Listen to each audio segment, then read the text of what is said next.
Hello दोस्तों, नमस्कार। कैसे आप सब दोस्तों? उम्मीद करता हूं कि आप लोग अच्छे होइएगा और पढ़ाई आप लोगों की अच्छी चल रही होगी। ये हमारा ऊपर लिखा हुआ है आईएएस भूगोल यूपीएससी एंड पीसीएस। इसका दूसरा कक्षा है। पहली कक्षा जो हम लोग कर चुके हैं। आप अगर आप नहीं देखे हैं तो उस कक्षा को पहले देखिए, क्योंकि उसमें मैंने यूपीएससी के सिलेबस और साथ ही कुछ बेसिक जो बातें उस बातों को मैंने चर्चा किया हुआ है। तो हम लोगों ने पहले सब कुछ चर्चा कर लिया। अब आज से हम लोग स्टार्ट करेंगे भू आकृतिक विज्ञान। ठीक है दोस्तों, अगर आप इस चैनल पर नए हैं तो आप जानते हैं कि आपको क्या करना है। नीचे लाल बटन है सब्सक्राइब लिखा हुआ, उसको दबाइए। साथ ही बेल आइकन में ऑल आएगा और ऑल को दबाइए।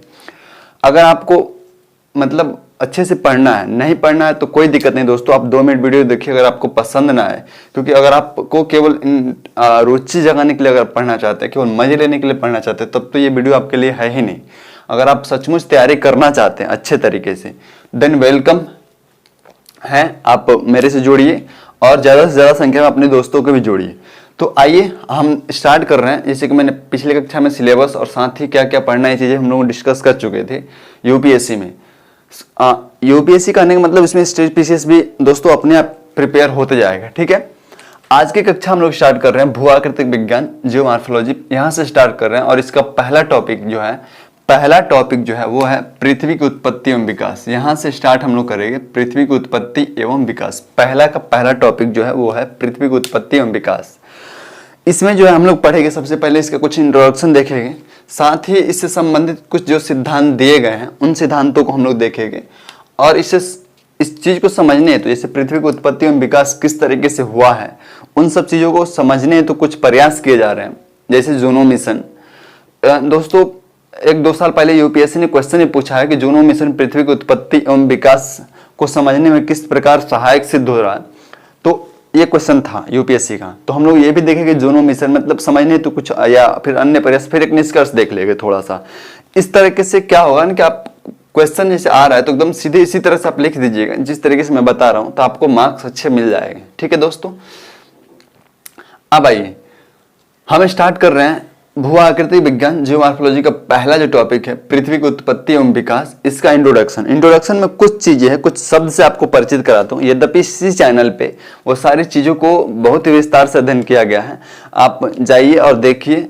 मैंने एक थंबनेल में देखिए, आप एक वीडियो है वर्ल्ड ज्योग्राफी की, पृथ्वी मूव क्यों करती है। तो पृथ्वी मूव क्यों करती है उसी चीजों को मैं यहाँ पे थोड़ी सी एक्सप्लेन कर रहा हूँ। 2-3 चीजें, 2-3 शब्द है, उसको हम लोग जानना जरूरी है। इंट्रोडक्शन में सबसे पहले हम लोग देख लेंगे, सॉरी ये पेन चल नहीं रहा है, गुरुत्वाकर्षण बल क्या है। ठीक है, क्या देखेंगे? गुरुत्वाकर्षण बल, चीजें थोड़ा छोटा हो जा रहा है। गुरुत्वाकर्षण बल, इसके साथ हम लोग एक और टर्म देखेंगे गुरुत्व बल।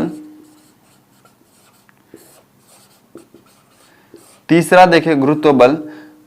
ठीक है, इसके आगे ज्वारीय बल देखेंगे, ज्वारीय बल।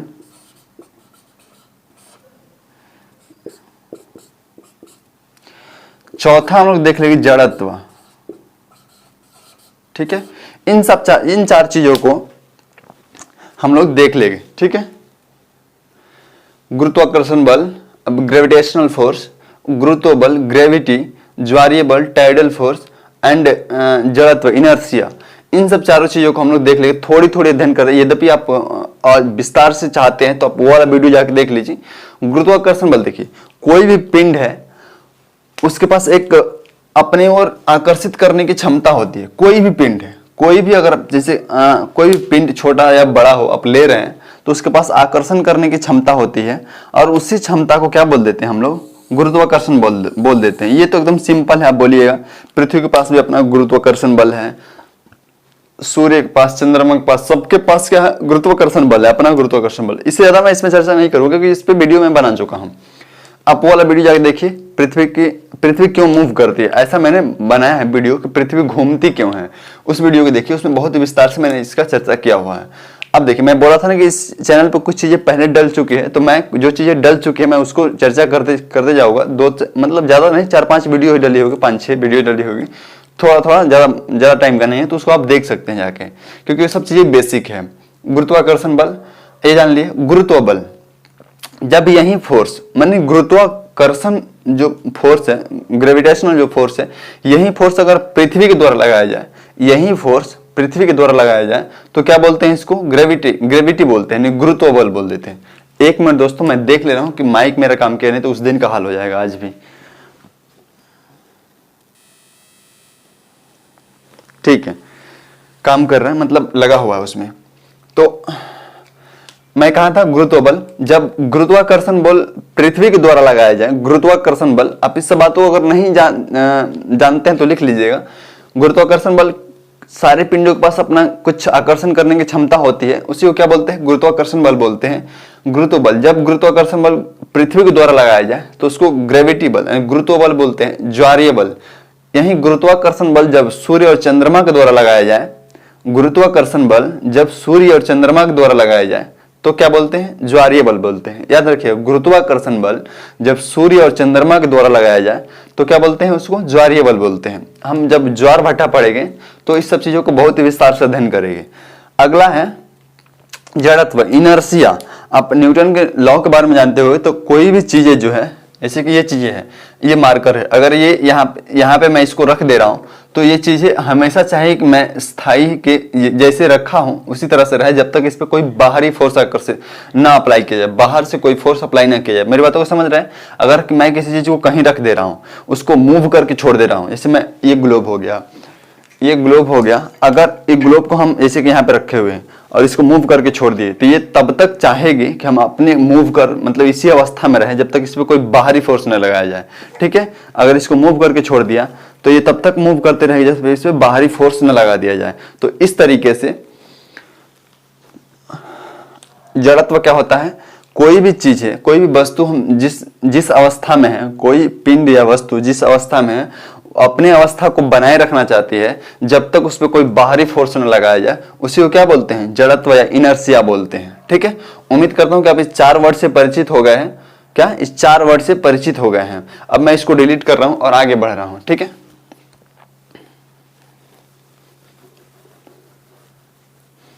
अब देखिए, मैं थोड़ी सी पृथ्वी के बारे में और एक और चीज आपको बता देना चाहता हूं कि ग्रेविटेशनल जो फोर्स है,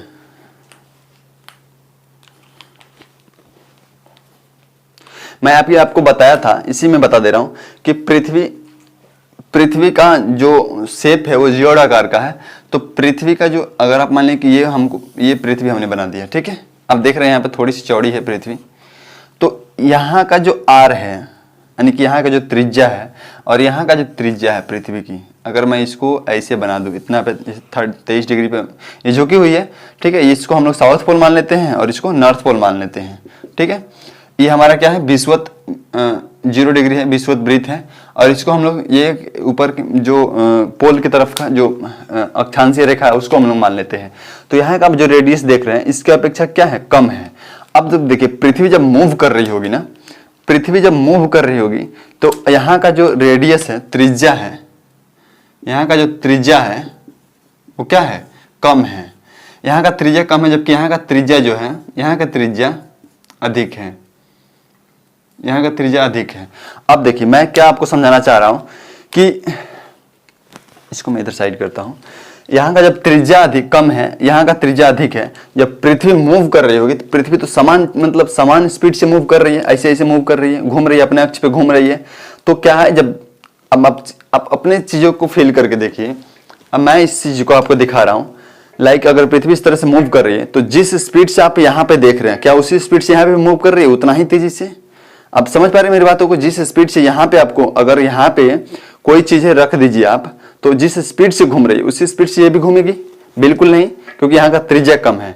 जब यहाँ का त्रिज्या कम है तो यहाँ पे जो ग्रेविटेशनल फोर्स लगेगा इसके द्वारा, यानी कि आकर्षण बल, जो गुरुत्व बल जिसको हम लोग बोलते हैं, वो क्या होगा? जब त्रिज्या कम है तो गुरुत्व बल जो है, गुरुत्व बल पृथ्वी द्वारा लगाया गया गुरुत्व बल जो है, गुरुत्व बल वो क्या होगी? वो अधिक हो जाएगी। ठीक है, क्योंकि त्रिज्या कम है, ये चीजें तेजी से मूव नहीं करेगी। अब देखिए जब यहाँ पे त्रिज्या अधिक है तो यहाँ का गुरुत्व बल क्या होगा? आप इन सब चीजों को लिखिएगा। गुरुत्व बल क्या होगा? यहाँ का गुरुत्व बल जो होगा वो कम होगा। और यही रीजन है दोस्तों, आप जब देखे होइएगा कि जहां गुरुत्व बल कम है, अब आप देखे होइएगा कि पृथ्वी पे जहां भी जहां से भी सैटेलाइट लॉन्चर लोकेशन है, जहां से सैटेलाइट को लॉन्च किया जाता है, जैसे हमारे यहाँ का सैटेलाइट लॉन्चर देखिएगा तो वो ना कि कहाँ पे जम्मू एंड कश्मीर के पास है, ऊपर नहीं है, वो देखिएगा तो आप क्या ओडिशा, ठीक है, और आंध्र प्रदेश, इन सब चीजों को मतलब निचले हिस्से में जो विषुववृत्त के नीचे, सॉरी जैसे कि निचला हिस्सा, अगर इंडिया के बारे में हम लोग करें तो इंडिया तो यहाँ लोकेटेड है, ठीक है, तो यहाँ JNK अगर हम लोग मान लें तो यहाँ नहीं होके यहाँ पे है। अब मेरी बातों को समझ रहे हैं, यानी कि विषुववृत्त से जो नजदीक का इलाका है उसमें है। साथ ही अगर अमेरिका में जाइएगा तो वही चीजें है, किसी भी देश में जाइएगा जहाँ सैटेलाइट लॉन्च होती है वो ज्यादातर क्या होगा, विषुववृत्त के पास ही होगा। इसका रीजन ये है कि हम इसका जो त्रिज्या अधिक है और ग्रेविटेशनल जो ग्रेविटी है, जो फोर्स लग रहा है इस पे, वो क्या है, कम है। तो अगर हम एक समान जैसे जिस बल से हम यहाँ से सैटेलाइट को लॉन्च करेंगे उसी बल से यहाँ पे करेंगे, तो यहाँ पे जो है सैटेलाइट को लॉन्च करने के लिए जितनी बल की यहाँ पे आवश्यकता होगी उससे अधिक बल यहाँ पे चाहिए, यहाँ पे अगर लॉन्च करना हो तो, क्योंकि यहाँ पे ग्रेविटेशनल जो फोर्स है, ग्रेविटी वो अधिक है, वो चीजों को खींच के रखेगा। अगर हम सैटेलाइट को लॉन्च कर रहे हैं तो अपने तरफ आकर्षित तेज ज्यादा बल से करेगी, जबकि यहाँ पे क्या होगा, वो कम बल से करेगी और आसानी से क्या होगा, पृथ्वी से जो सैटेलाइट जो पृथ्वी से बाहर निकल के मूव करने लगेगी। मेरी बातों को समझ गए आप? तो ये बेसिक चीजें हो गई। साथ ही एक चीज और इसमें हम लोग को पढ़ना होता है, ये तो हो गया, आप समझ पा रहे होंगे मेरी बातों को। देखिए एक चीज आप और जान ले इसमें, अगर दो ग्रहों के बीच की जो डिस्टेंस है, लाइक मैं एक चीज आपको और बता दे रहा हूं, अगर ये सन है, ठीक है, इसको हम सन मान लेते हैं, ये हमारा अर्थ हो गया, ठीक है, ये हमारा अर्थ हो गया, और यहीं पे हमारा क्या है, मून है, ठीक है। चीज ये मार्कर थोड़ा सा दोस्तों चल नहीं रहा, ये मून है। तो अगर इन दोनों के बीच का आप डिस्टेंस जो देखिएगा तो जितना डिस्टेंस इन दोनों के बीच है उससे बहुत कम इन दोनों के बीच का है। तो अगर दूरी बढ़ रही है दोस्तों, दूरी बढ़ेगी, ठीक है, तो आकर्षण बल कम होगा। समझ रहे हैं मेरी बातों को? आकर्षण बल जो होगा वो कम होगा। दूरी बढ़ेगी, दो पिंडों के बीच की दूरी अगर बढ़ रही है यानी दूरी अधिक है तो आकर्षण बल क्या होगा, आकर्षण बल कम होगा। जबकि अगर दूरी जो है, दूरी कम है, दूरी जो है कम है, तो इसके बीच क्या होगा, आकर्षण बल जो होगा, आकर्षण बल वो क्या होगा, अधिक होगा।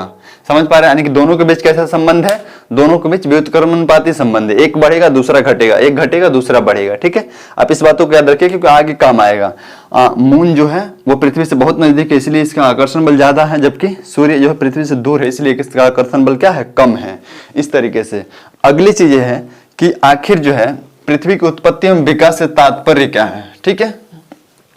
इसी में इंट्रोडक्शन में है, अभी हम लोग इस पे नहीं गए, हम लोग इंट्रोडक्शन में ही पढ़ रहे हैं।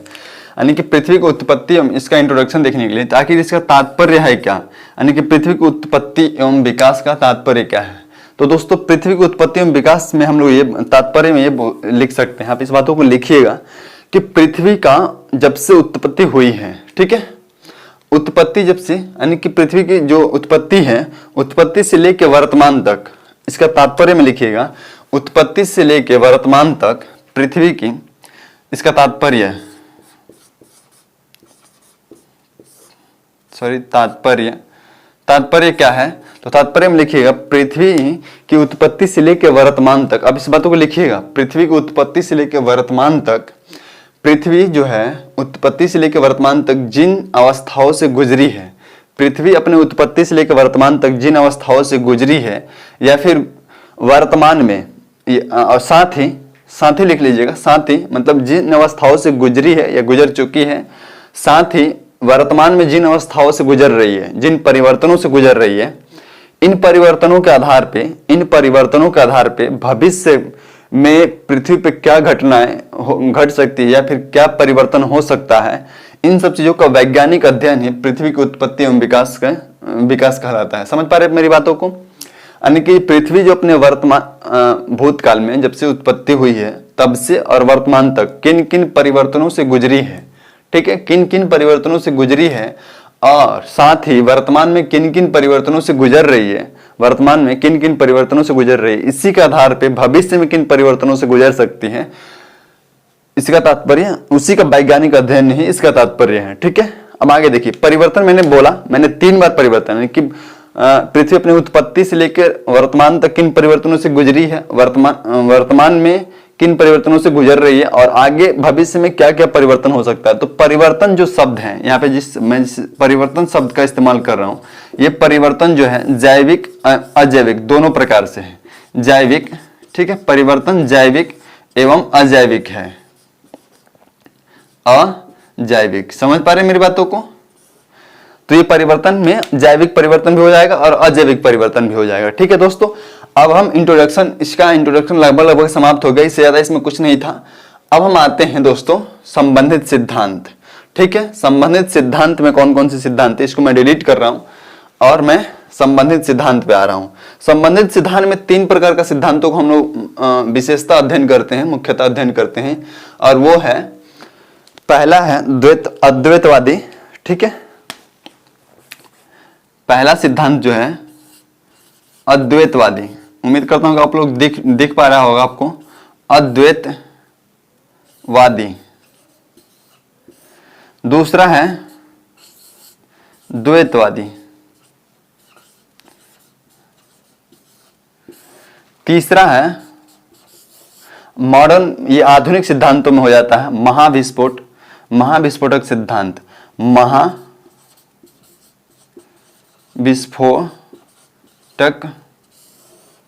सिद्धांत। लाल से लिखने पर थोड़ा सा दिखता नहीं, बट मैं बोल दे रहा हूं तो आप मैनेज कर लीजिए, क्योंकि ब्लैक पेन चल नहीं रहा है। यद्यपि मैं ऐसा करता हूं कि इसमें इंक डाल ही लेता हूं। ठीक है दोस्तों, तो मैं वीडियो को थोड़ा सा पॉज करके, क्योंकि लाल से लिखेगा तो चलेगा नहीं। 1 मिनट रुकिएगा। हाँ तो दोस्तों, हो गया, इंक मुझे डालना था। तो ये हम लोग कहाँ पे थे, संबंधित सिद्धांत में मैंने रेड से लिख दिया, तो इसको आगे भी रेड से ही लिख दे रहा हूँ। ये अद्वैतवादी संकल्पना थी,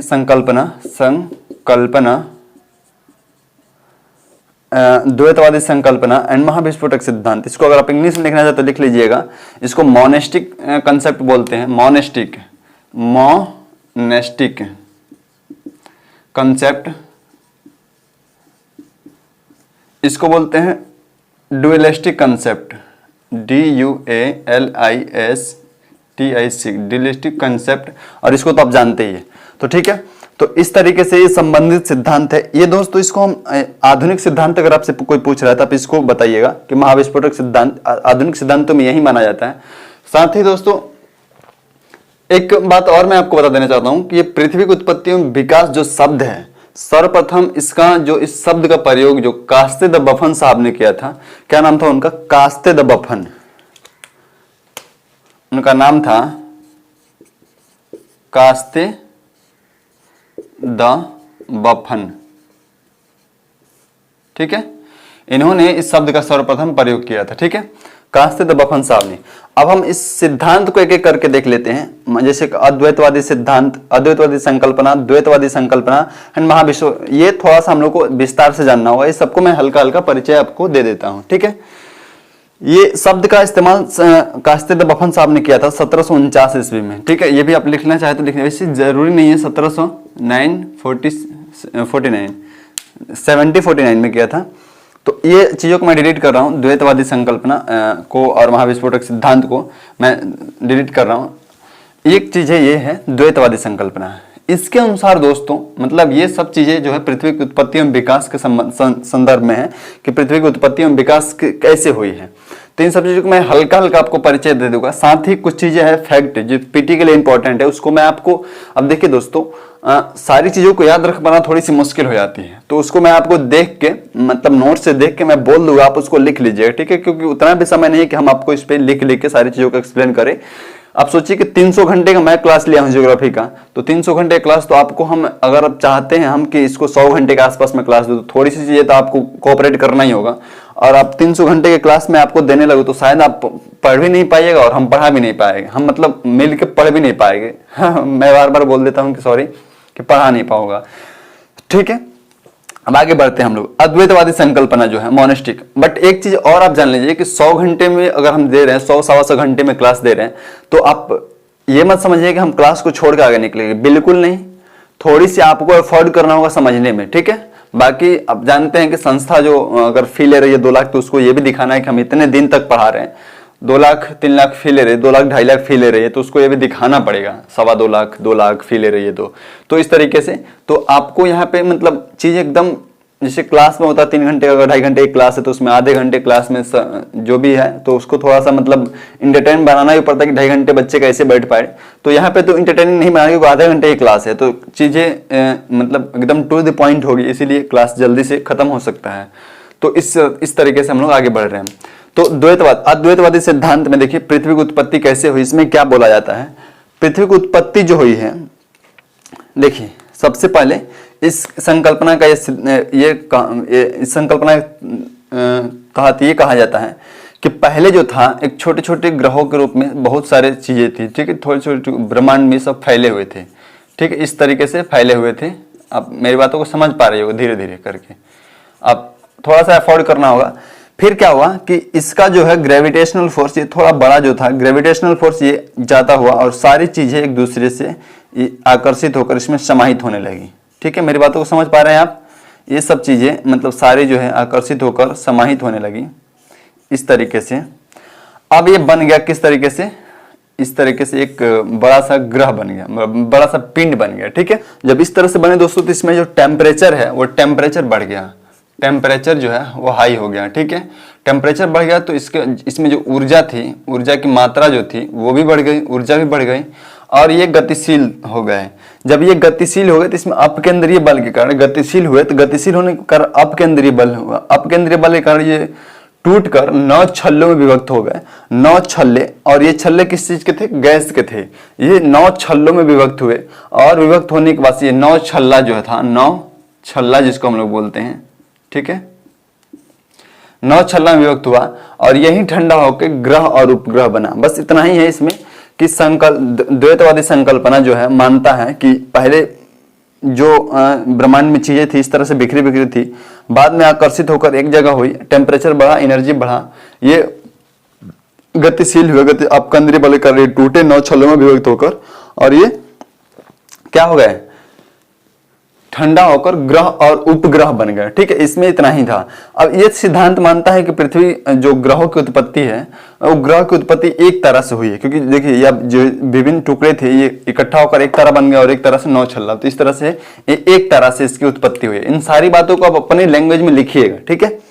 दूसरा है दोस्तों, इससे ज्यादा इसमें कुछ नहीं है, मैं जल्दी जल्दी इसको खत्म करना चाहूंगा क्योंकि क्लास लंबा हो रहा है। तो दूसरा क्या है, दूसरा है द्वैतवादी संकल्पना, ठीक है, मैं इसी को यहाँ पे लिख दे रहा हूँ, द्वैतवादी संकल्पना, ये ड्यूअलिस्टिक आप लिख दीजिएगा। द्वैतवादी संकल्पना जो है ये दूसरा है, ये कह रहा है कि नहीं, पृथ्वी की जो उत्पत्ति हुई है वो एक तारा से नहीं हुई है, ये 2 तारा से हुई है, 2 तारा से हुई है। किस तरीके से हुई है, तो लाइक ये एक तारा है, ठीक है, मान लीजिए इसको आप नाम, अब आप कमेंट बॉक्स में बताइए कि मैं इसका क्या नाम दूं, ठीक है, क्योंकि आप गेस करिएगा, अगर आप थोड़ी चीजों को समझिएगा तो आप समझ पाइएगा, ठीक है। तो एक तारा है, ये जो है एक तारा इधर से आ रही है, ठीक है, एक तारा इधर से आ रही है और जब ये नजदीक आई तो इसमें ग्रेविटेशनल, ये मूव कर रहा है, ये तारा जो आई इसमें ग्रेविटेशनल फोर्स ज्यादा था, जिसके कारण जो है ये क्या हो गया, इसमें से थोड़ी सी चीजों को बाहर इस तरीके से कर लिया, ये समझ पा रहे हैं, क्योंकि जब इसके नजदीक जब ये आ रहा है तो नजदीक से गुजर रहा है ना, तो ये चीजों को इस तरीके से खींच ले रहा है, इसमें से बाहर खींच लिया इसका, और बाहर खींचा, इतनी तेजी से खींचा कि ये यहाँ से टूट कर बाहर निकल गए। आप समझ पा रहे हैं, ये ग्रहों में से, इसमें से ये तो गैस था और गैस में से टूट कर जब इसको खींच के बाहर निकला तो टूट कर बाहर निकल गए, और बाहर जब निकले तो श्रृंगार के रूप में निकले। श्रृंगार के रूप में किस तरह से निकले, तो इस तरीके से 9 छल्लों के रूप में ये बाहर निकले, मतलब ये छल्लों के रूप में इस तरीके से बाहर निकले। और ये जो तारा था ये आगे बढ़ते बढ़ते इनफाइनाइट में, मतलब अनंत में चला गया, ठीक है, ये तारा कोई पता नहीं, ये अनंत में चला गया। बस काम क्या किया कि इसमें से थोड़ी सी टुकड़ा इसको बाहर निकाल के और इस रूप में इसको विभक्त कर दिया। अब जब एक गैस थे तो ये गैस थे तो ये धीरे धीरे ठंडा होकर क्या बन गए, ग्रह और उपग्रह बन गए, ठीक है। ये जो है ये ठंडा होकर जब ग्रह और उपग्रह में उपग्रह बन गए, ठीक है, ये क्या हो गए, ग्रह एंड उपग्रह, उपग्रह साथ ही आप उल्का पिंड, ठीक है, धूल कण सब परिकल्पना सब जो भी है इसी सब चीजों से निकला। और ये सब चीजें ये इनफाइनाइट में चलेगा। अब इस तारा का आप नाम बताइएगा, क्या मैं इसका नाम रखूं, आप कमेंट बॉक्स में बताइएगा। साथ ही अब देखिए, अब एक ग्रह और उपग्रहों में, अब ये जो ग्रह निर्माण हो रहा है, इसी ग्रह में एक ग्रह क्या आ रहा है, हमारा पृथ्वी आएगा, जिसके हम लोग आगे अध्ययन करने वाले हैं। ठीक है, इस वीडियो को मैं यहीं पे पॉज कर रहा हूँ, रोक रहा हूँ। और अब हम कुछ चीजें जो फैक्ट है मैं आपको बताना चाह रहा था कि जैसे कि अब देखिए, अद्वैतवादी संकल्पना का जो समर्थक है, अद्वैतवादी जो मैंने पहले बताया था, लाप्लास हो गए, कास्ते द बफन साहब उसके समर्थक है। और क्या एक और नाम था, लाप्लास हो गए, इमैनुअल साहब जो हो गए वो इसका समर्थक है। जबकि द्वैतवादी संकल्पना में जो है वो चैम्बरलिन आते हैं। ठीक है, मैं एक दो नाम और आपको बता दे रहा हूँ, चैम्बरलिन है, साथ ही चैम्बरलिन एंड मोल्टन है, जेम्स जॉनसन जेफरिन है और रसेल है। इस संकल्पना का जो समर्थक है ये लोग हैं। मैं इसको फैक्ट को आपको लिखवा दे रहा हूं बोल के, आप इसको लिख लीजिएगा। ठीक है दोस्तों, क्योंकि चीजें इतनी बोर्ड पे लिखना थोड़ा टाइम लगेगा, तो मैं इसको 2 मिनट में जल्दी जल्दी बोल दे रहा हूं। अगर आपको जल्दी लगे तो आप वीडियो को पॉज करके लिख सकते हैं, ये आपको पीटी के लिए बहुत इंपॉर्टेंट हो जाती है। अद्वैतवादी संकल्पना में लिखिएगा पुछल तारा परिकल्पना, जिसके समर्थक कौन से है, कास्तिद बफन साहब। ठीक है, पूछल अद्वैतवादी संकल्पना में, ये पीटी के लिए इंपॉर्टेंट है। अद्वैतवादी परिकल्पना कास्तिद बफन साहब, मैं लिख दे रहा हूं यहाँ पे, वायव्य जो राशि परिकल्पना है, वायव्य, देखिए ये जो परिकल्पना है ये वायव्य राशि परिकल्पना है। इसका समर्थक कौन है, कांट। निहारिका परिकल्पना का समर्थक लाप्लास है। उल्का पिंड परिकल्पना का लॉन्गियर है। ठीक है, ठीक है। अब द्वैतवादी संकल्पना में जाइएगा, द्वैतवादी संकल्पना में, ठीक है, ग्रहाणु परिकल्पना जो है, ग्रहाणु परिकल्पना, इसका चैम्बरलिन है। ठीक है, चैम्बरलिन। ज्वारीय परिकल्पना जेम्स जीन्स। द्वैतारक परिकल्पना का समर्थक जो है रसेल है। ठीक है, और विखंडन का सिद्धांत रासजन है।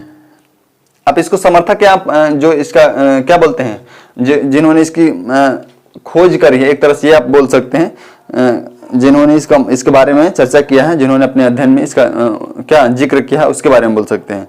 विखंडन का सिद्धांत रासजन, 9 तारा परिकल्पना हायल एंड लिटिलिटन। ठीक है, सीफिड सिद्धांत एसी बनर्जी। ठीक है, एसी बनर्जी, अब नाम से आपको पता लग रहा होगा कि भारतीय मूल के हैं, भारतीय हैं। एक लास्ट है अंतर तारक धूलकण परिकल्पना, आर्टोस्मिड। अंतर तारक धूलकण परिकल्पना सिद्धांत, इसको धूलकण परिकल्पना सिद्धांत भी बोलते हैं, परिकल्पना भी बोलते हैं, ये तो आर्टोस्मिड है। ठीक है, इस तरीके से ये सब चीजें आप लिख लीजिएगा। और मैं वीडियो को रोक रहा हूं यहीं पे, क्योंकि अब वो चीजें मैं अभी जो आपको बोल के लिखवाया वो पीटी के पॉइंट ऑफ व्यू से है, उसमें कुछ समझने वाली चीजें है नहीं, इसलिए मैं आपको उसको बोल के लिखवा दिया। यद्यपि मैं चाहता था उसको बोर्ड पे लिख सकता था, बट उतना टाइम भी नहीं खराब करेगा हम लोग, क्योंकि क्लास को बहुत सीरियस लेके चल रहे हैं हम लोग। ठीक है, तो इस तरीके से अब अगला क्लास जो होगा वो हम लोग कहाँ पे आएंगे, महाविस्फोटक सिद्धांत। ठीक है, महाविस्फोटक सिद्धांत, जो कि हमारा चैप्टर जहां से मतलब मूल सिलेबस में हम लोग घुस रहे हैं, वहां से क्या है, महाविस्फोटक सिद्धांत। तो अब इस क्लास को यहीं पे रोक रहे हैं। उम्मीद करता हूं कि आपको क्लास पसंद आई है तो आप क्लास को लाइक करिए और साथ ही हमसे जुड़िए। धन्यवाद।